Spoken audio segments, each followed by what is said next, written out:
మహోన్నతుడికి దేవుడికి కృతజ్ఞత ఆశీస్సులు చేస్తూ పరిశుద్ధుడిగా దేవుడిగా వచ్చినప్పటికీ మహాదేవుడు రక్షకుడైన యేసుక్రీస్తునాథుడు అంశం ఏంటంటే దేవుని యందు భయభక్తులు కలిగి జీవించుట. ప్రతి మనుషుడు దేవుని యందు భయభక్తులు కలిగి జీవిస్తున్నాడా అనే అంశము నేను చెప్పదలుచుకుని ఉన్నాను. ఏంటండి దేవుని యందు భయము, భక్తి? దేవుని యందు భయభక్తులు కలిగి జీవించుట అంటే ఇందులో మనం చూసినప్పుడు భయము కలిగి ఉండాలి, భక్తి కలిగి ఉండాలి. ప్రతి మనిషి కూడా భయము, భక్తి. భయము అంటే ఏంటండి, భక్తి అంటే ఏంటనేది మనం తెలుసుకుని ఉండాలి. దేవుని యొక్క వాక్యం చదివిస్తున్న వ్యక్తిగా మనం చదివబడిన వాక్యములు మనం పరిశీలన చేసినప్పుడు ఆనాడు అధికన్న మొదలుకొని పట్టుకున్న వరకు ఆయన కోరుకుంటున్నది ఏంటంటే ఆయన ఎందుకు భయభక్తులు కలిగి జీవించమని చెప్తున్నాడు. ఏంటంటే మనం బైబిల్ ఆయన పరిశీలన చేసినప్పుడు యెహోవా యందు భక్తులు కలిగి ఆనాడు అనేక మంది భక్తులు ఆయన ఎందుకు భయం కలిగి ఉన్నారు. కాబట్టి ఆ భయం ఉండటం వల్లే భక్తి వాళ్ళలో రాబడింది. ఆ భయం లేనప్పుడు నేను ఆయన ఎందు భక్తితో ఉండటము అసాధ్యము. ఆయన ఎందు నేను ఎప్పుడైతే భయముతోనూ వణుకుతూ ఉంటామో భక్తి ఆటోమేటిక్ గా మనం కనపరచడం జరుగుతుంది. మనం పరిశీలన చేసినప్పుడు పరిశుద్ధ గ్రంథాన్ని అనేక మంది భక్తులు ఆయన యందు భయముతో భక్తితో జీవించారు. అనేక మంది బిడ్డలు ప్రాణాలను పనంగా పెట్టారు. ఆయన యందు ఉన్నటువంటి ఆ భయము భక్తితోనే సాధ్యమైనది. ఈనాడు నేను ఎంతవరకు భయము భక్తి కలిగి ఉంటున్నా దేవుని పట్ల అనేటువంటిది మనం పరిశీలన చేసుకోవాల్సిన ఆవశ్యకత ఎంతైనా ఉంది. ఏదో మనము దేవుణ్ణి గుడ్డిగా నమ్ముతున్నామా, ఏదో దేవునికి దగ్గరికి రావాలి కాబట్టి ఏదో వస్తున్నామా అనేది ఎంతవరకు భయము అనేటువంటిది మన హృదయంలో నా దేవుడు గొప్పవాడు అని ప్రతి విషయంలో అంటిపెట్టుకుని ఉండేటువంటి విషయము దేవుని యందు భయము. అందుకే అనేక చోట్ల కీర్తన గ్రంథంలో సామెతల గ్రంథం పరిశీలన చేసినప్పుడు యెహోవా యందు భక్తులు కలిగి ఉండే జ్ఞానమునకు మూలము, యెహోవా యందు భక్తులు కలిగి ఉండే దీర్ఘాయువుకు కారణము, యెహోవా యందు భక్తులు కలిగి ఉంటే బహుధైర్యము పుట్టించు అనేకమైనటువంటి లేఖన భాగాలు ఆయన యందు భయాన్ని గురించి మనకు వర్ణిస్తూ ఉన్నటువంటి పరిస్థితి. అవన్నీ కూడా మనిషికి ఉపయోగపడేటువంటివి. ఆయన యందు భయభక్తులు కలిగి ఉండటం వల్ల మనం ఎంతవరకు భయభక్తులు కలిగి జీవిస్తున్నాం. మరి ప్రతి విషయంలో, ఒక విషయం కాదండి, ప్రతి విషయంలోనే భయభక్తులు కలిగి జీవిస్తున్నాం. యేసుక్రీస్తు ప్రభు వారు కూడా ఈ లోకంలో జీవించినప్పుడు భయముతోను వణుకుతోను దేవునికి ఏం చేశాడండి? ప్రార్థనలు, యాచనలు కనపరిచాడు ఆయన. అవునా కాదు? మరి నేను ఎంతవరకు ఆయన ఎంతో భయము కలిగి భక్తి కలిగి ఉంటున్నా? ఏ విషయం? ఆదివారం వస్తుంది అనుకోండి, మనం ఆదివారం వస్తున్నప్పుడు మనము రేపు దినాన ఆరాధన ఉంది అని చెప్పి నువ్వు భయంతో నేను ఆరాధనకి ముందుగానే అటెండ్ అవ్వాలి, సమయానికి నేను వెళ్ళాలి, నేను ఆయన స్తుతించాలి, ఆయన మయంపరచాలి, గణపరచాలి అనేటువంటి ఆ యొక్క భయము, ఆ యొక్క ఆలోచన విధానము మనలో ఎంతవరకు కనపరుస్తుంటున్నాం? మనం ఆ సిద్ధపాటు విషయంలో నేను ఎంతవరకు ఆయన యందు భయం కలిగి భక్తి కలిగి కనపరుస్తున్నాం? మనం ఆరాధన 10 గంటల కన్నప్పుడు ఎంతమంది మనము ఒక 10 నిమిషాల ముందు ఉంటున్నాం, కనపరుస్తున్నాం భయం కలిగి? అంటే భయం అంటే కనిపిస్తుందా? అది కనిపిస్తుందండి.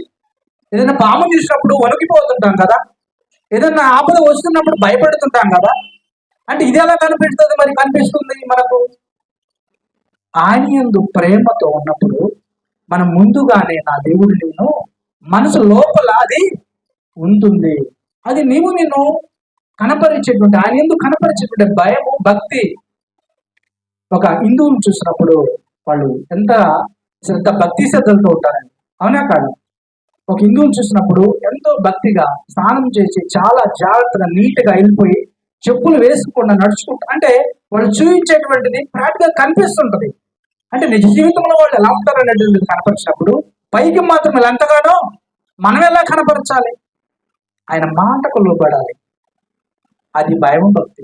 అది ఏమంటున్నాడంటే అనేక మాటలు మనం పరిశీలన చేస్తున్నప్పుడు ఒకసారి పరిశుద్ధంగా నన్ను అడిగినప్పుడు సమయంలో రాసినటువంటి మొదటి గ్రంథము 12వ అధ్యాయం 24వ వచనం పరిశీలన చేసినప్పుడు ప్రతి మనిషి కూడా ఆయన ఎందుకు భక్తులు కలిగి ఉండాలంటున్నాడు. సమయంలో మొదటి గ్రంథము 12వ అధ్యాయం 24వ వచనం పరిశీలన చేసినప్పుడు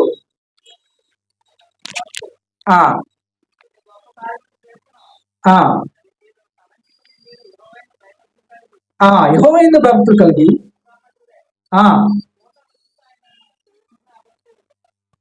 ఆయనను సేవించుట ఆవశ్యకము. ఆవశ్యకము అంటే ఏంటండి? యెహోవా యందు మీరు యెహోవా యందు భక్తులు కలిగి ఆయనను సేవించుట ఆవశ్యకము. ఆవశ్యకము అంటే తప్పనిసరి, కంపల్సరీగా అది చేయాలి. ఆయన ఎందుకు భక్తులు కలిగి నడుచుకోవాలి. ఆవశ్యకము, తప్పనిసరిగా ఉండాలి. నేను మీరు యెహోవా యందు భక్తులు కలిగి ఆయన సేవించుట ఆవశ్యకము, తప్పనిసరిగా నేను ఏం చేయాలట? ఆయన యందు భక్తులు కలిగి ఉండాలి. మరి యేసుక్రీస్తు వారు చూసినప్పుడు శరీరధారి ఉన్నటువంటి దినములలో భక్తులు కలిగి ఉన్నందున ఆయన అంగీకరింపబడ్డాడు. ఎబ్రియులకు రాసిన పత్రిక 5వ అధ్యాయము 7వ వచనం పరిశీలన చేసినప్పుడు ఎబ్రియులకు రాసిన పత్రిక 5వ అధ్యాయం 7వ వచనం, శరీరధారి అయిన దినములలో మహారోదనముతోనూ కన్నీళ్లతోనూ తన్ను మరణము నుండి రక్షింపగలవానికి ప్రార్థనలను యాచనలను సమర్పించి భయభక్తులు కలిగి ఉన్నందున ఆయన అంగీకరింపబడిను. ఆయన కుమారుడయుడియు తాను పొందిన శ్రమల వలన విధేయత నేర్చుకున్నాను. ఏం నేర్చుకున్నాడండి? ఆ భయము భక్తి కలిగి ఉండటం వల్ల ఏమి కనపరచబడింది అక్కడ? విధేయత, వినయము. ఆ భయము భక్తి నీకు నాకు లేనప్పుడు మనం ఆ విధేయతను కనపరచడానికి అర్హులమవుతామా? లెక్కలేని విధముగా మాట్లాడే పరిస్థితి. ప్రార్థనకు వస్తున్నా కానీ ఏదో ప్రార్థనకు వచ్చిన 2 గంటలు ఎంతో చూపిస్తూ ఉంటాం మనం, కానీ బయటికి వెళ్ళిపోయిన తర్వాత మన పరిస్థితి ఎలా ఉంటుందో చెప్పుకోలేని పరిస్థితి. అవునా కాదండి? అవేం నేర్చుకోవాలంట? తన యేసుక్రీస్తు వారు కూడా శరీరధారి అయిన దినంలో మహారోదనముతోను కన్నీళ్లతోనూ తన్ను మరణం నుండి రక్షింపగలవానికి ప్రార్థనలను యాచనను సమర్పించి భయభక్తులు కలిగి ఉన్నందున ఆయన అంగీకరింపబడిన. ఆ భయభక్తులు కలిగి ఉండటంతో ఆయన ఏం నేర్చుకున్నాడండి? విధేయత నేర్చుకున్నాడు. ఆయన నేను ఎలాగ నేర్చుకుంటున్నాం మరి? ఆ ప్రార్థనల యాచనలు మనం కలిగి ఉంటున్నామా మరి? మన బంధువుల పట్ల కానీ స్నేహితుల పట్ల కానీ మనము మరణం నుంచి రక్షించుకోవడానికి మనం ఎలా ప్రాధేయపడుతున్నాం? దేవుని యందు ఎంతవరకు ఆయన యందు ప్రేమను కనపరుస్తున్నాం? ఎంతవరకు విధేయతను కనపరుస్తున్నాం? మన సహోదరుని ప్రేమించే విషయంలో కానీ, బంధువుల విషయంలో కానీ, రక్త సంబంధికుల విషయంలో కానీ మనం ఎంతటి విధేయతను కనపరుస్తున్నాం? నేను అటువంటి భయము భక్తి కలిగి నడుచుకోవాలి. యేసుక్రీస్తు వారు కూడా భయము భక్తి కలిగి ఉన్నాడు కనుక ఆయన ఏం చేశాడండి? అంగీకరించబడ్డాడు. అందుకుగా ఆయన ఏం నేర్చుకున్నాడు? దాని నుంచి విధేయత నేర్చుకున్నాడు. ఆయన నిన్ను కూడా తగ్గించుకోవడం నేర్చుకోవాలి. యేసుక్రీస్తు వారు తగ్గించుకున్నాడు కనుకనే ఆయన మహాసింహాసనంపై ఆయన ఆసీనుడిగా ఉన్నాడు. నేను కూడా అలా ఉండాలంటే మనం ఏం చేయాలండి?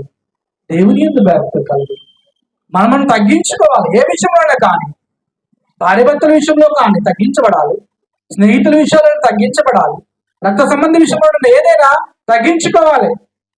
మనము చేయకపోయినా కానీ వాళ్ళు ఎదుటివారు మనం మాట అన్నా కానీ మనం ఏం కనపరచాలండి? విధేయతను కనపరచాలి. నా దేవుడు నాడు చూసుకుంటాడు అనేటువంటి మంచి మనసును కలిగి ఉండాలి. మన తప్పులు లేకపోయినా మనం ఏం చేస్తాం? ఒకసారి బొంకిస్తుంటాం. అవునా కాదా? నా తప్పు లేకపోయినా నేను తిడుతున్నప్పుడు, కొడుతున్నప్పుడు, నేను ఏదైనా చిత్రహింస కలిగే మాటలు నువ్వు నొచ్చుకుంటున్నప్పుడు ఏం చేయాలండి? మనం దాన్ని నొచ్చుకొని అట్టి విధేయతను కనపరిచినప్పుడు, ఆ ప్రేమను కనపరిచినప్పుడు, నా దేవుడు ఉన్నాడు, నా దేవుడు చూసుకుంటాడని అట్టి విధేయతను నేను కనపరిచినప్పుడు అది ఆయన యందు ఉన్న విధేయత, ఆయన యందు భక్తి, మనము కనపరుస్తున్నాం. ఏ విధంగా కనపరచాలి? ఆయన ఎందుకు భక్తులు కలిగి ఉండాలంటే, మనుషులకి నాడు భక్తి ఉంటుందిలే కానీ భయం లేకున్నది. ఆరాధనకు వచ్చినటువంటి ఆ కొద్ది సమయం మాత్రమే ఉంటున్నారు, కానీ ఏదో మాత్రమైనటువంటి భయభక్తులతో కలిగినటువంటి జీవితాన్ని మనుషులు జీవిస్తున్నారు అనడానికి మరి ప్రతి విషయము మనం పరిశీలన చేస్తున్నప్పుడు ఆయన ఎందుకు భక్తులు కలిగి ఉండాలి. నీవు నేను ఏ విధంగా ఉంటున్నావు, మన ఆత్మ పరిశీలన చేసుకోవాల్సిన అవసరత ఎంతైనా ఉన్నది. ఇంకా మనం పరిశీలన చేసినప్పుడు దావీదు రాసినటువంటి కీర్తనలు 115వ అధ్యాయం 13వ వచనం పరిశీలన చేసినప్పుడు, దావీదు రాసినటువంటి కీర్తన 115వ అధ్యాయము, పిన్నలనేమి పెద్దలనేమి తన యందు భయభక్తులు గలవారిని యెహోవా ఆశీర్వదించును. చూడండి, పిన్నలనేమి పెద్దలనేమి తన యందు భయభక్తులు గలవారిని యెహోవా ఆశీర్వదించును. యెహోవా మిమ్మును మీ పిల్లలను వృద్ధి పొందించును. భూమి ఆకాశములు సృజించిన యెహోవా చేత మీరు ఆశీర్వదించబడిన వారు. ఎందువలనంటండి, యెహోవా యందు భయభక్తులు కలిగి ఉండటం వల్ల ఆశీర్వాదము జరుగుతుంది. పిల్లలనేమి పెద్దలనేమి ప్రతి ఒక్కరండి, చిన్న లేదు పెద్ద లేదు నడిమి వయసు లేదు, అందరూ కూడా ఏం చేయాలట? ఆయన యందు భయభక్తులు కలిగి ఉండాలి. నీవు నేను ఆశీర్వదించబడాలంటే, నీవు నేను వృద్ధి పొందాలంటే, నీవు నేను ఆత్మను రక్షించబడాలంటే ఏం చేయాలట? ఆయన యందు భయభక్తులు కలిగి ఉండాలి. చిన్నలనేమి పిల్లలనేమి పెద్దలనేమి తన యందు భయభక్తులు కావాలని యెహోవా ఆశీర్వదించను. నీవు నేను అలాగున్నామా? మరి పరిశీలన చేసుకోవాలి, ప్రశ్నించుకోవాలి. ఏ రీతిగా ఉంది మన భయమో భక్తి, ఏ రీతిగా ఉంది మన భయభక్తులు అనేటువంటిది నీవు నేను పరిశీలన చేసుకుంటూ ముందుకెళ్ళాలి. ఇంకా మనం పరిశీలన చేసినట్లయితే అదే మరి కీర్తన గ్రంథము 33వ అధ్యాయము 8వ వచనం పరిశీలన చేసినప్పుడు పరిశుద్ధ గ్రంథం మనం ఈ విధంగా చెబుతుంది. 33వ అధ్యాయము,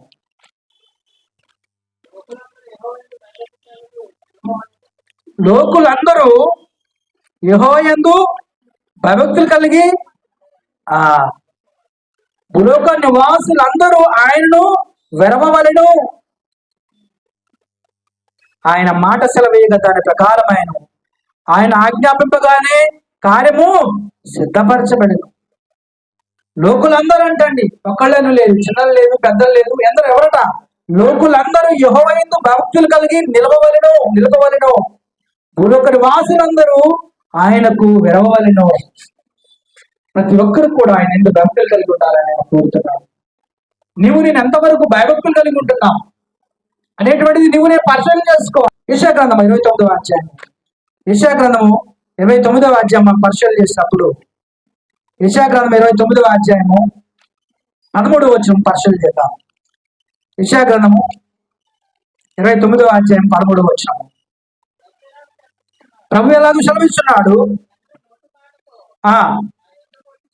వచ్చుచున్నాడు, పెదవులతో నన్ను కనపరుచున్నాడు, కానీ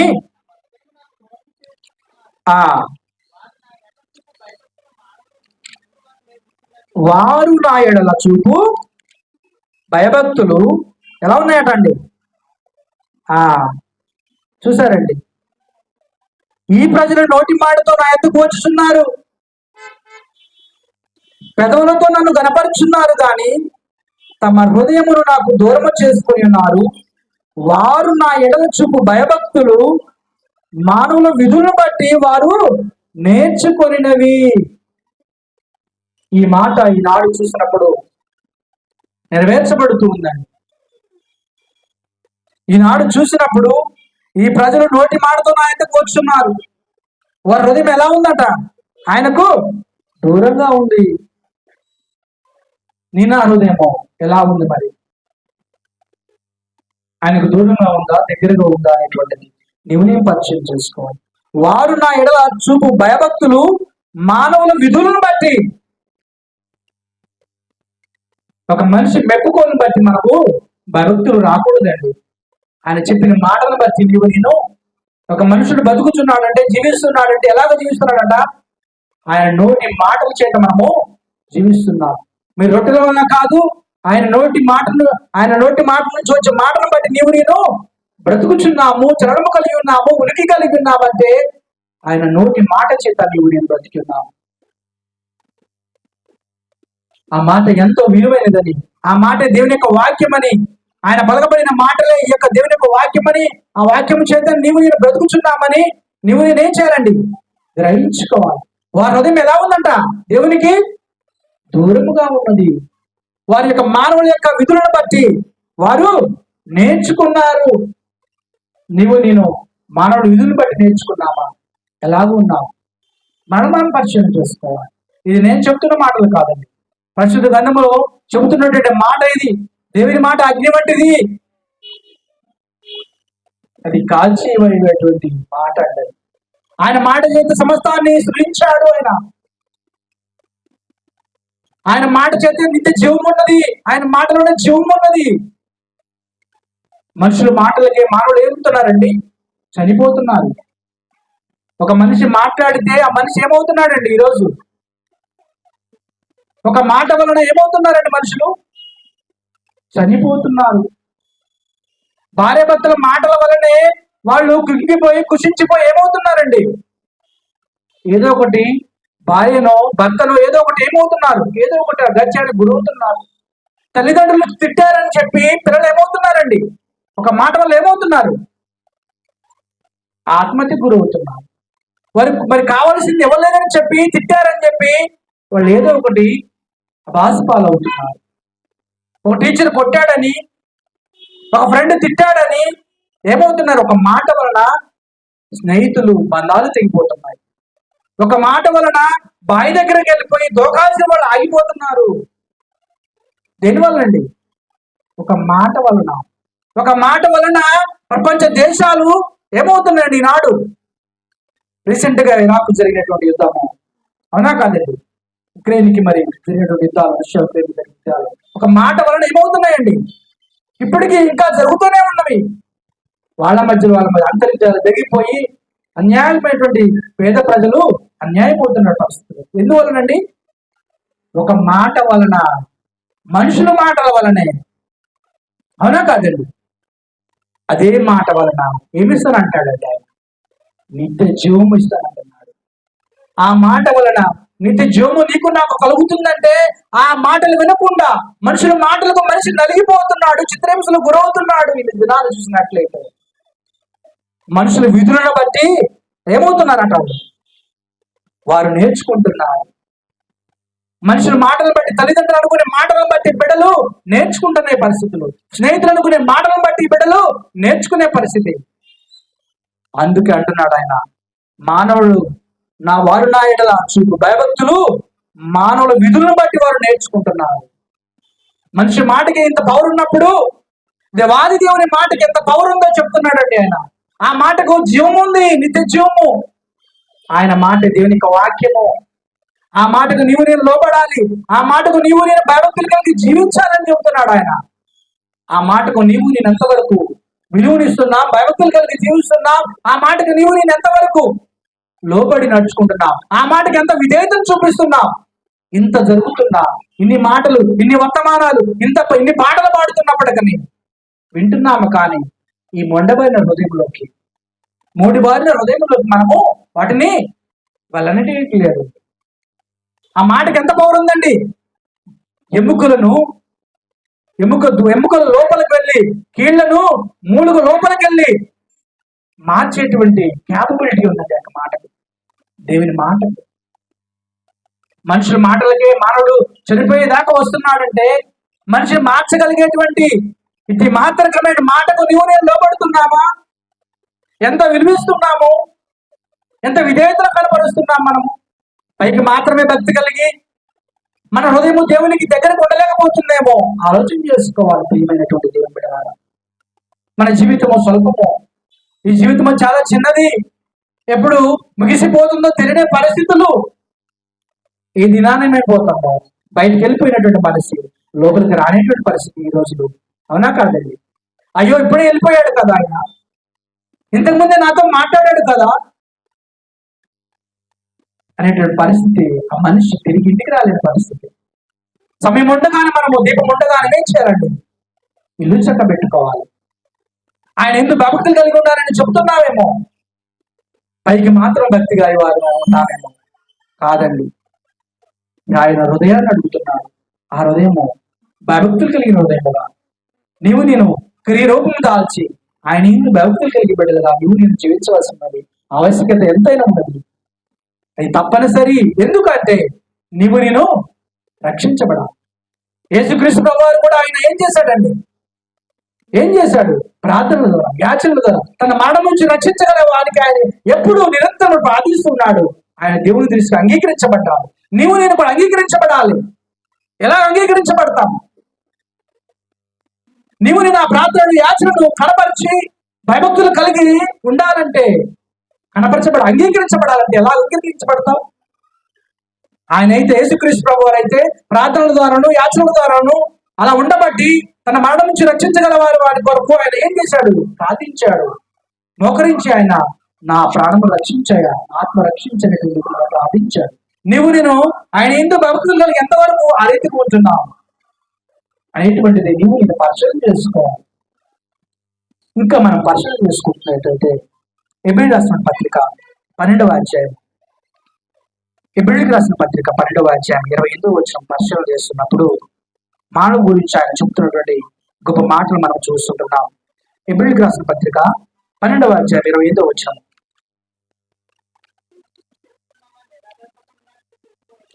ఆ 12వ అధ్యాయం 28వ వచనం.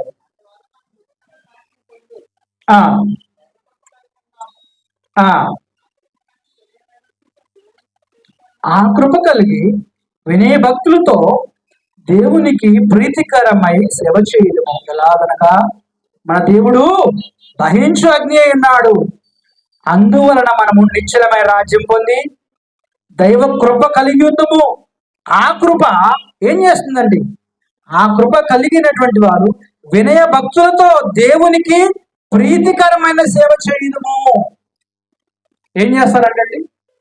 ప్రీతికరమైన ఏమిటి అంటే వినయ భయభక్తులు కలిగి ఉన్నప్పుడు ఆ కృప ఏం చేస్తుందంట? దైవ కృప కలిగి ఉందము. ఆ కృప కలిగి వినయ భయభక్తులతో దేవునికి ప్రీతికరమైన సేవ చేయడము. దేవుని సేవ చేసే విషయంలో ఆయన కృప కలిగిన నీవు నేను, ఆయన మాటకు లోబడిన నీవు నేను వినయముతో భయభక్తులతో దేవునికి ప్రీతికరమైనటువంటి సేవ చేసే బిడ్డలుగా మనము తగ్గించుకుంటూ దేవునికి ఆమోదకరమైనటువంటి బిడ్డలుగా అమూల్యమైనటువంటి వారముగా ఉంటూ ముందుకు కొనసాగాలని ఆయన సెలవిస్తున్నాడండి. ఆ కృప కలిగి ఉండటకు నీవు నేను మరి ఆశ్రయించే బిడ్డలుగా ఉండటకు నీవు నేను ముందుకెళ్తున్నామా? ఏ విధంగా ఉంటున్నా? మన కుటుంబం పట్ల ఆలోచన ఏ విధంగా ఉంది? ఆ కృప పొందే విషయంలో నీవు నేను ఎలా ఉంటున్నామనేటువంటిది ఆలోచన చేసుకోవాలి. మన దేవుడు ఏమైనాడంటండి? దహించు అగ్ని అయి ఉన్నాడు. మన దేవుడు దహించు అగ్ని. మన దేవుడు పోషించే దేవుడు కాదు, పోషించే దేవుడు మాత్రమే కాదు, దహించు అగ్ని అని కూడా మనం మర్చిపోకూడదండి. నన్ను కాల్చివేయడానికి ఆయన ఎదురు చూస్తూ ఉంది. మన మరణము కోసము ఎదురు చూస్తూ ఉంది. మనం మరణించగానే మనం ఏ రీతిగా ముందుకెళ్తామో మనం ఇక్కడ నేర్చుకుని వెళ్ళవలసిన ఆవశ్యకత ఎంతైనా ఉంటుందని బైబిల్ పరిశుద్ధ గ్రంథం సెలవిస్తూ ఉంది. ఇంకా మనం పరిశోధన చేసినప్పుడు ఇర్మియా గ్రంథము మానవ గురించి చెబుతున్నప్పుడు మాటలు మనం పరిశోధన చేస్తున్నప్పుడు ఇర్మియా గ్రంథం 32వ అధ్యాయము 40వ వచనం పరిశోధన చేసినప్పుడు ఇర్మియా గ్రంథం 32వ అధ్యాయం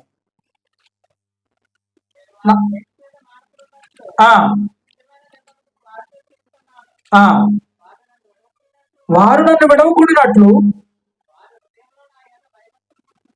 వారి హృదయంలో నేను విడవకుండినట్లు వారి హృదయంలో నేను ఏం చేస్తానన్నాడు? నా ఎడల భయభక్తులు పుట్టించదును. అట్టి దేవుని నీవు నేను వారు నన్ను విడవకుండినట్లు వారి హృదయములలో నా ఎడల భయభక్తులు పుట్టించదును.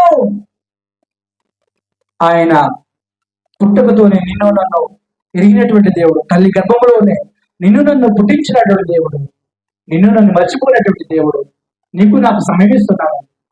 నిన్ను నన్ను విడిచిపెట్టను అంటున్నాడు. ఎందుకనండి? మారతామేమో. రోజులు గడిచిపోతున్నాయి, సంవత్సరాలు గడిచిపోతున్నాయి, కానీ నా బిడ్డలు నన్ను గుర్తెరగట్లేదు అని తండ్రి ఎప్పుడు బాధపడుతున్నాడు. దేవుడు నిత్యము నీ కోసం నా కోసము ఆలోచన చేస్తున్నాడండి. ఎప్పుడు నన్ను తడులాడి కనుగొంటారు, నా బిడ్డలు ఎప్పుడు నన్ను ఎదుగులాడతారు, నా బిడ్డలు నన్ను ఎప్పుడు కనిపెడతారు అని చెప్పి నీకు నాకు సమయం ఇస్తున్నాడు. ఆయన విడిచిపెట్టే దేవుడు కాదైనా ఎందుకు ఇస్తున్నాడు సమయము? ఆయన ఎందుకు నీవు నేను భక్తులు కలిగి ఉండాలని, ఆయనను నీవు నిన్ను సేవించాలని, ఆయనను నీవు నిన్ను కొనియాడాలని, ఆయనను నీవు నిన్ను గణపరచాలని నీకు నాకు ఒక రోజు ఇస్తున్నాడంటే, ఒక దినం ఇస్తున్నాడంటే, ఒక వారం రోజులు గడిచిపోయాయంటే, ఒక సంవత్సరం గడిచిపోతుందంటే నీకు నాకు ఎందుకు ఇస్తున్నాడో తెలుసా? సమయము ఎందుకు ఇస్తున్నాడండి? నీవు నేను మార్పు చెందుతామేమోనని, ఆయన కనుగొంటామేమోనని. ఆయన ఎందరైతే తడువులాడు కనుగొందరు అని చెప్పేసి అపోస్తుల కార్యము రాయబడింది. ఆయన ఎందుకు నీవు నేను ఎప్పుడు తెలుసుకుని భక్తి కలిగి జీవిస్తామేమోనని నా బ్రతుకు ఏం చేస్తున్నాడు? ఆయన రోజులు ఇస్తున్నాడు. నీవు నేను బ్రతుకుతున్నామంటే ఆయన ఇచ్చిన కృపాది మర్చిపోకూడదు. ఆయనకు నీవు నేను కృతజ్ఞతలు తెలియపరచాలి. ఉదయాన్నే లేవగానే ఎంతమంది మనము ఈ రోజు లేవగానే ఆయన కృతజ్ఞతలు తెలియపరచాలి. ఈరోజు ఉదయకాలంలో లేవగానే అయ్యా నాకు ఈ దినాన్ని అనుగ్రహించావు అని ఎంతమంది ఆయనకి మనము కృతజ్ఞతలు తెలియపరిచాము? ఎంతమంది తెలియపరిచారు? చేతులు ఎత్తండి. మీ అందరికీ వందనాలు. తెలియపరిచిన వాళ్ళకి కూడా వందనాలు. తెలియపరచడానికి మనము ముందుకు సాగుదాం. అనేక మంది బిడ్డలండి ఈ దినాన్ని చూడలేదు. వాస్తవం అది. మనము చూసామంటే దేవుని ఉచితమైన కృప. మనం బ్రతుకున్నామంటే ఆయన పెట్టిన భిక్ష అండి అది. ఇందులో ఉన్నటువంటి దీపము ఆరిపోతుంది. ఎప్పుడు ఆరిపోతుందో తెలియని పరిస్థితులు ఆయన విడిచిపెట్టినాడు. ఏమంటున్నాడండి ఆయన? వారు నన్ను విడువుకున్నట్లు వారి హృదయములలో నా ఎడల భక్తులు పుట్టించదను. ఆయన అవకాశాన్ని ఇస్తున్నాడండి. దినదినము అవకాశాన్ని ఇస్తున్నాడు. మనమేం చేయాలి? తెలుసుకోవాలి. ఆయన గుర్తెరగాలి. ఆయన మాటలు లోపడాలి. లోపడిన ఈ జీవితము మారు మనసు ద్వారా అపక్షమాపణ నుంచి ఆయనలోకి మనము వచ్చే బిడ్డలుగా ఉండాలని కోరుతున్నానండి. అతి భయభక్తులు నీవు నేను కలిగి ఉంటున్నామా? ఆయన ఎందుకు భయము భక్తి కలిగి ఉంటున్నామా? భయము కలిగి లేకుండా ఓన్లీ భక్తితో ఉంటున్నావా? భక్తి లేకుండా భయము కలిగి లేకుండా ఉంటున్నావా? భక్తి ఉండి భయం లేకుండా, భయం కలిగి భక్తి లేకుండా ఉంటున్నావా? ఏ విధంగా ఉంటున్నావు? ఈనాడు మనుషులు చూసినప్పుడు భక్తి మాత్రం అలా కనపడుతున్నాడు, కానీ ఆయన ఎందుకు భయం లేదండి. పైకి మాత్రము భక్తి కనిపిస్తూ ఉంది, భయం మాత్రం ఏ రీతిగా మాత్రము ఎంత మాత్రము లేదు నరునికి. పైకి మాత్రం భక్తి కలిగి ఆ 2 గంటలు అలా కూర్చొని మనసు ఎక్కడో పెట్టేసి, ఎక్కడో ఎవరితో మాట్లాడాలను ఏదో పని మీద వచ్చేసి కూర్చొని వెళ్ళిపోయేటువంటి వారు ఉంటున్నారు. కానీ నిజమైన భయము కలిగి నా దేవుడు ఇక్కడ ఉన్నాడు, ఎక్కడ 2-3 నా నామమును కూడి ఉంటారో నేను అక్కడ ఉన్నా చదివించిన దేవుడు ఇక్కడ ఉన్నాడని చెప్పి ఎంతమంది మనము మన హృదయము ఆయన వైపు కేంద్రీకరించబడుతుంది. మన ఆలోచన భయము కలిగి ఉంటున్నాం, భక్తి కలిగి ఉంటున్నాం. నా దేవుడు ఉన్నాడు ఇక్కడ అని ఎంతమంది నమ్ముతున్నారండి? ఎవరి పనిలో వాళ్ళు ఉంటున్నామా? మనుషులుగా కూర్చుంటున్నాం, కానీ ఆలోచన అదండి భయము. ఆలోచనకి రావాలి భయము. నేను ఇక్కడ ఉంటున్నా, వాస్తవమేది. నా దేవుని దగ్గరకు వచ్చా నేను, అయ్యో నా ఆలోచన ఎక్కడుంది అని నిర్ణయం చేయాలా? పరిచయం చేసుకోవాలండి. తస్మత్ నాకు తెలియకపోవచ్చు, హృదయ రహస్యాలు అయినటువంటి దేవుడు చూస్తున్నాడండి. హృదయ రహస్యాలు అయినటువంటి దేవుడు చూస్తున్నాడు. ఆయన నేను ఆ మధ్యలో ఉన్నాడనేటువంటి మర్చిపోకూడదు. అదే భయం అండి, అదే భక్తి అండి. ఆ భయం నీనాలో ఉన్నప్పుడు ఎక్కడికి వెళ్ళినా కానీ ఆ భయాన్ని చూపిస్తాం. ఆ భయభక్తులకి మరి ప్రతిఫలాలు వినేమో ఇది అయితే మనం కనపరుస్తాం. అతి భయభక్తి నీలో నాలో ఉందా? ఎంతవరకు మనము కలిగి ఉంటున్నాం? ఆయన ఎందుకు భక్తులు మనుషులు మాత్రలుగా ఉంటూ నీ నా హృదయంలో నుంచి ఆయన పోకుండానట్లు ఆయన నీనాలలో భక్తి పుట్టిస్తానంటున్నాడు. నేను దాన్ని పొందుకోవడానికి ఇష్టపడుతున్నామా? అమూల్యంగా ఉంటున్నామా? అమూల్యమైన వారిగా ఉంటున్నామా? ఎలాగ ఉంటున్నామా అనేటువంటిది నేను పరిశీలన చేసుకోవాలి. ఒక మనిషి మాత్రమే ఉన్న జీవితము, ఈ జీవితము స్వల్పమైనదని, చిన్నదని నేను గ్రహించుకోవాలి. ఇంకా మనం పరిశీలన చేసినప్పుడు ఏంటండి భయభక్తులు కలిగి ఉండటము అంటే అసలు ఏంటి, జీవించడం అంటే ఏంటి అని నేను ప్రశ్నించుకోవచ్చు. నీకు నాకు తెలియకపోవచ్చు అసలు ఏంటి భయభక్తులు కలిగి జీవించడం అంటే ఏంటి అసలు. ఇప్పుడు దాకా చూసాం మన మాటలు, కొన్ని మాటలు వాస్తవమే. ఏంటండి అసలు భయభక్తులు కలిగి జీవించడం అంటే ఏంటి అసలుకి అని ఎప్పుడైనా ప్రశ్నించుకున్నారా? ఇంతవరకు నేను భయభక్తులు కలిగి ఉండాలి, భయభక్తులు కలిగి ఉండాలని చెప్తున్నాను, వాస్తవం ఏది? అసలు భయభక్తులు కలిగి ఉండటం అంటే ఏంటి మనం పరిశీలన చేసినప్పుడు సామెతల గ్రంథము 8వ అధ్యాయం బైబిల్ గ్రంథాన్ని మనము ఆన్సర్ అడుగుదాం.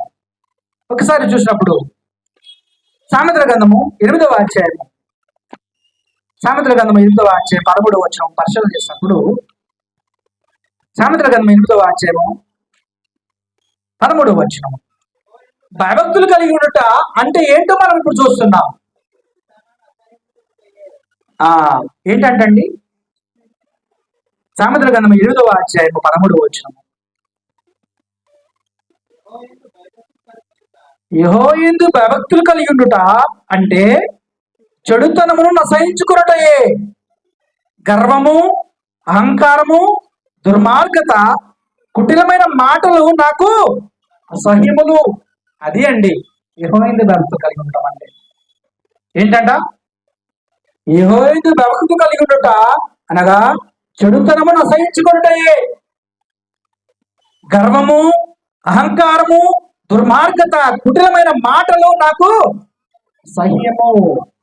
చూసారండి, ఇవి లేకుండా ఉంటే మనము భయభక్తులు కలిగి ఉంటాం. ప్రతి మనుషులు నాడు చూసినప్పుడు గర్వము, నాకేంటి, నాకంటే గొప్ప వాళ్ళు ఏంటి, గర్వం గురించి చూసుకున్నప్పుడు అనేక విధాలుగా చెప్పుకోవచ్చండి.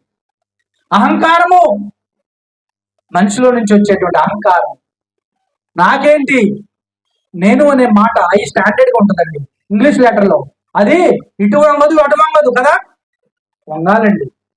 మనిషి మాత్రలు ఉంటున్నా మనము అయ్యని లెటర్ చూసినప్పుడు నేను, అహంకారము, గర్వము ప్రతి మనిషికి ఈనాడు ఉప్పొంగుతున్నటువంటి వాస్తవం పరిశీలన చేసుకున్నప్పుడు గర్వం ఎందుకుడండి, అహంకారిగా ఉంటున్నాడు, అబద్ధికుడుగా ఉంటున్నాడు, దుర్మార్గత, కుటిలమైనటువంటి మాట, ఆటోమేటిక్ ఇవన్నీ కూడా ఏమవుతున్నాయట, ఇవన్నీ లేనప్పుడు నేను భయభక్తులు కలుగుతాను.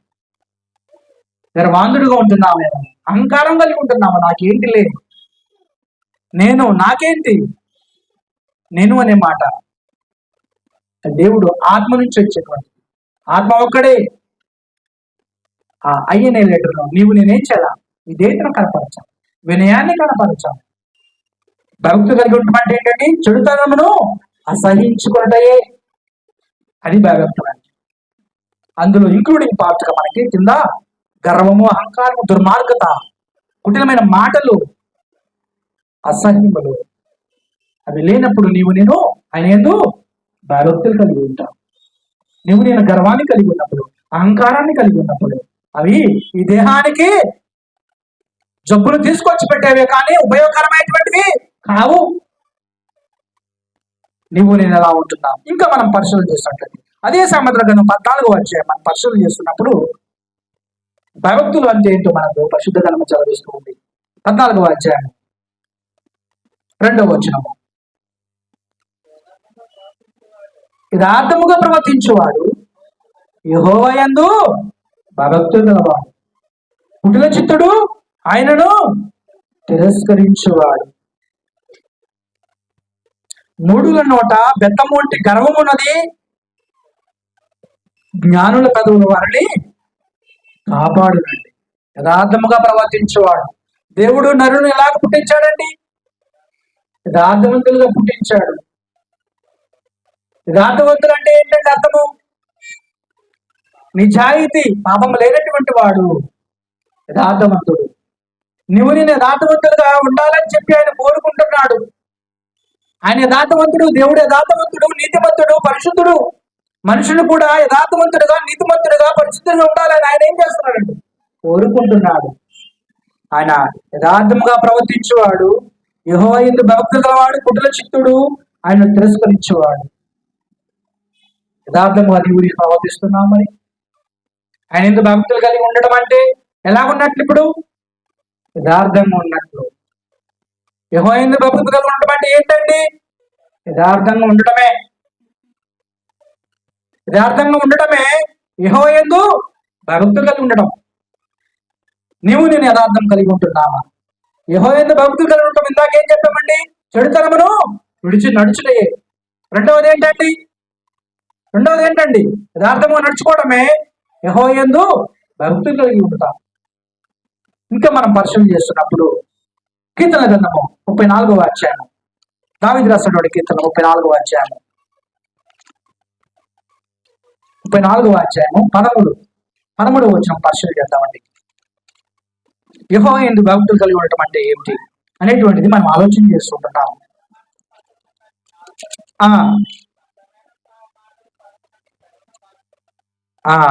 ఏంటండి?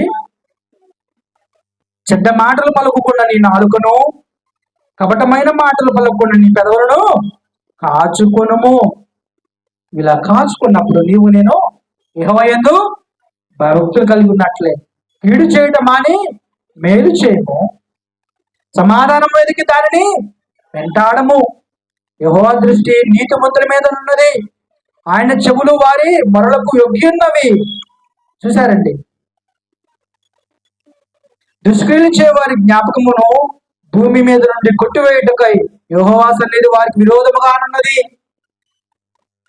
మరి ఈ భూమి మీద విరోధముగా దేవుడు ఏం చేశాడంటే, భూమి మీద నుండి కొట్టివేయుటకై యెహోవా సన్నిధి వారికి విరోధముగా ఉన్నది.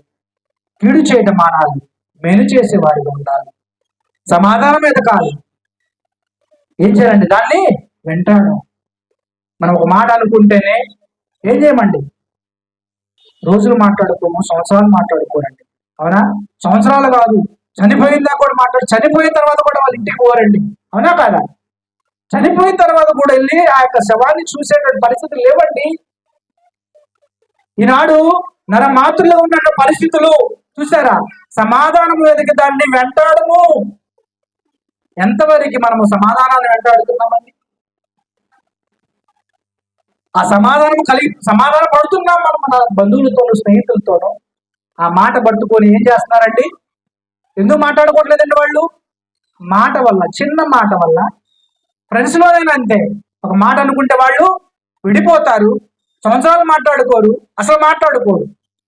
కుటుంబ పరిస్థితులు అంతే, భార్యాభర్తలు అయితే ఆ మాట వల్ల విడిపోయే పరిస్థితులు, డైవర్స్ అవుతున్న పరిస్థితులు ఆ మాట వల్ల. అవునా కాదా? ఆ సమాధానం పడలేని పరిస్థితులు. ఏమన్నాడు ఆయన అక్కడ? సమాధానమును వెతికి దానిని వెంటాడము, కీడు చేయడం అని మేలు చేయము. మనకున్న దానిలో మేలు చేసే బిడ్డలము ఉన్నప్పుడు మనము దేవుని యందు భక్తి కలిగి ఉన్నట్లే. మనకున్న దాంట్లో తృప్తి పడుతూ, ఉన్న దాంట్లో ఎదుటి వారికి మనము మేలు చేసే బిడ్డలుగా, లేని దాని కొరకు ఆశపడకున్నట్టు, ఉన్న దాంతో సంతృప్తి పడుతూ జీవితాన్ని అలా ముందు కొనసాగించుకునే బిడ్డలుగా ఉంటూ మనము యెహోవా దృష్టి నీతిమంతుల మీద ఉంటుంది. ఆ నీతిమంతులుగా నీవు నేను ఉండాలని ఆనాడు నోవహు ఏం కనపరిచాడండి? నీతిమంతులుగా కనపడ్డాడు. అవునా కాదు? అంతమందిలో ఏం కనపరచబడ్డాడండి? నీతిమంతులుగా కనపడబడ్డాడు ఆయన. ఎవరు? నోవహు గారు. అందుకే కుటుంబం అంతా కూడా రక్షించబడింది, ఆశీర్వదించబడింది. అవునా కాదండి? ఈనాడు మనము నోవహు గారి గురించి చెప్పుకుంటున్నాం, నీతిమంతుడు అని. అనేక మంది భక్తులు మనం చెప్పుకుంటున్నాం, నా ఇల్లంతట్లో గొప్పవాడని మోషే గారి గురించి చెప్పబడింది. నా గురించి చెప్పబడాలంటే మనం ఎలాగుండాలి, ఎలాగుంటున్నాం అనేటువంటి పరిశీలన చేసుకోవాలి. ఇంకా మనం పరిశీలన చేసినప్పుడు కీడు చేయటం మాని మేలు చేయము, సమాధానం ఉండుటకు తాపత్రయపడము. ఇటు విషయంలో మనం ఏ విధంగా ఉన్నాం? ఎబ్రియులకు రాసిన పత్రిక 11వ అధ్యాయం 7వ వచనం పరిశీలన చేద్దాం.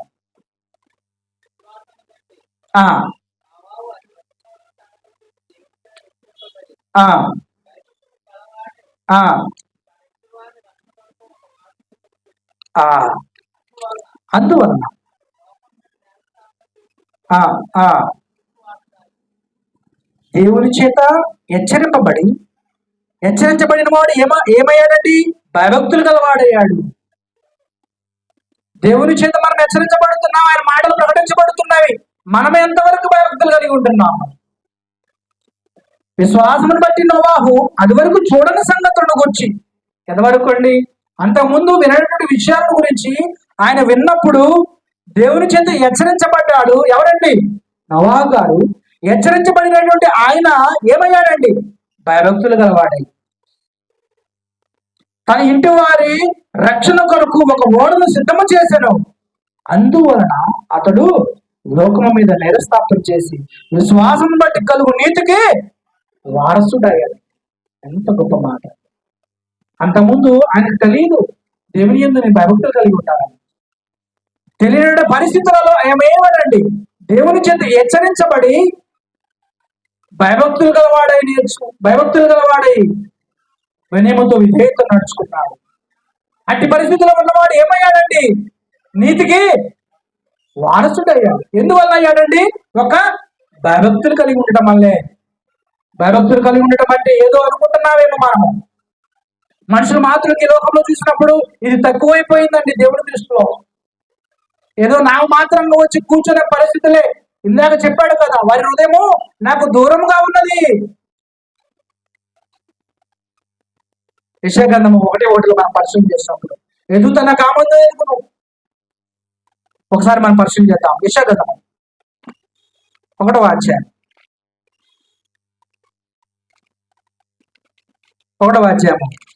1వ వచనం మనం పరిశీలన చేసినప్పుడు యెషయా గ్రంథము గాడిద సొంత గాడి మరి కాపురం తెలుసుకునే విషయం మనం చూస్తున్నాం. ఆకాశం ఆలకించుము, భూమి చెవియొగ్గుము. నేను పిల్లను పెంచి గొప్పవాడిగా చేసితిని, వారు నా మీద తిరగబడి ఉన్నారు. ఎద్దు తన కామందు ఎరుగును, గాడిద సొంతమాని దొడ్డి తెలుసుకున్నావు. ఇశ్రాయేలునకు తెలివి లేదు, నా జనుడు చెప్పరు.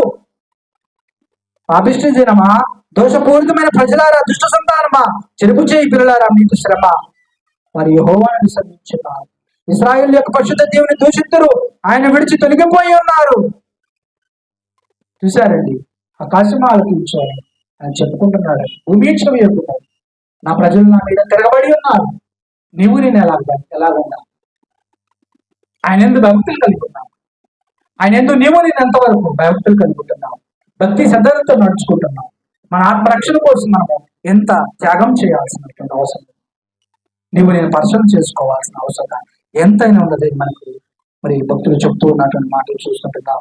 ఆనాడు చూసినప్పుడు అనేక మంది భక్తులు, ఆనోకు కానీ, అబ్రహాము కానీ, యోసేపు, మోషే, దావీదు గారు, అనేక మంది భక్తులు, మరి పౌలు గారు వంటి భక్తులు జీవితాలను పరిశీలన చేసినప్పుడు మనం నీవు నేను ఏ విధంగా దేవుని యొక్క భక్తులు కలిగి జీవించాలో మనకు అర్థమవుతుందండి. ప్రతి మనిషి కూడా ఇది పేరుకు మాత్రమే మనము నా మాత్రం క్రైస్తవులు ఉంటున్నామా? ఏదో ఆదివారం వచ్చింది కాబట్టి ప్రార్థనకు రావాలని ఏంటంటే ఆలోచనతో ఏదో 1 గంట 2 గంటల సేపు కూర్చొని వెళ్ళిపోతున్నామా? ఏ రీతిగా ఉంది మన భక్తి? ఇక్కడ నుంచి వెళ్ళిన తర్వాత కూడా మన హృదయంలో అటు భయం తెచ్చుకోవాలి, అటు భక్తి జీవితాన్ని నీవు నేను కనపరచాం. మనంగా ఆయన్ని స్తుతించే బిడ్డలుగా, మయంపరిచే బిడ్డలుగా, గనపరిచే బిడ్డలుగా ఉండాలని అనుకోవచ్చున్నారు. ఈ జీవితం ఎప్పుడు ముగిసిపోతుందో తెలియదు. అనేక మంది బిడ్డలు ప్రార్థిస్తూ అనేక మంది బిడ్డలు చనిపోతున్నారు. కూర్చున్న బిడ్డలు కూర్చున్నట్లు చనిపోతున్నారు. నడుస్తున్నట్లు నడిచినట్లు చనిపోతున్నారు. బండి మీద ఉన్నటువంటి బండి మీద హార్ట్ అటాక్ తో చనిపోతారు. బస్సు డ్రైవర్ రీసెంట్ గా నిన్నగాక మొన్న మా ఏరియాలో హార్ట్ స్ట్రోక్ వచ్చినప్పుడు ఆ బండి మరి చాలా దూరం వెళ్ళిపోయిన తర్వాత సైడ్ లోకి వెళ్ళాక బ్రేక్ తొక్కేసి ఆయన అలాగే ప్రాణాలు వదిలారు. అనేక మంది, కనీసం ఒక 100 మంది ప్రజలు బస్సులో ఉన్నారు. ఏం జరుగుతుందో తెలియని పరిస్థితి, ఏమవుతుందో తెలియని పరిస్థితి, ఎప్పుడు చనిపోతామో మనకు తెలియని పరిస్థితి. కడ వరకు నమ్మకంగా ఉన్నాం. ఈ జీవితము కొద్దిపాటిది, అల్పమైన జీవితానికి అనేకమైన ఇరుకులు, శోధనలు, బాధలు, అనేకమైన సమస్యలు, సతమవుతున్న పరిస్థితులు, మనం భరించలేనటువంటి అనేకమైన పరిస్థితులు మనం చోటు చేసుకుంటున్నప్పుడు ఆయన ఎందు అనేక మంది వ్యక్తులు చిత్రహింసలు పెడుతున్నప్పటికీ వారు ప్రాణాలు చేరుకొచ్చారు. మనకైతే ఇది బైబిల్ గ్రంథం మన చేతిలో ఉంది. మనం చాలా మరి ఆయన దగ్గరకు వస్తున్నాం.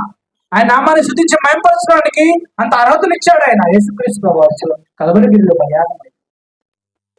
ఈనాడు నీవు నేను ఆయన ఎందుకు భక్తులు కలిగి ఉండటానికి, జీవించడానికి నామకార్థ క్రైస్తవులుగా మిగిలిపోతామేమో, నామకార్థంగా వచ్చి వెళ్తున్నామేమో ఆలోచన చేసుకోవాలి సుమా. ఎందుకంటే ఈ జీవితము చిన్నది. నమ్మి బాప్తిజం పొందిన వాడు రక్షించబడను, నమ్మని వానికి శిక్ష విధించబడను. నువ్వు నేను నమ్మి ఆయన ఎందుకు భక్తులు కలిగి ఆయనకు మరి ఆయన ఎందుకు అమూల్యమైన బిడ్డలను, మనను మన ఆత్మ రక్షించుకునే బిడ్డలను యేసుక్రీస్తు ప్రభువు అయితే తన మరణం నుంచి ఎవరు రక్షిస్తారా అని చెప్పి ఆయన గోజాడండి, కన్నీటితో ప్రార్థించాడండి.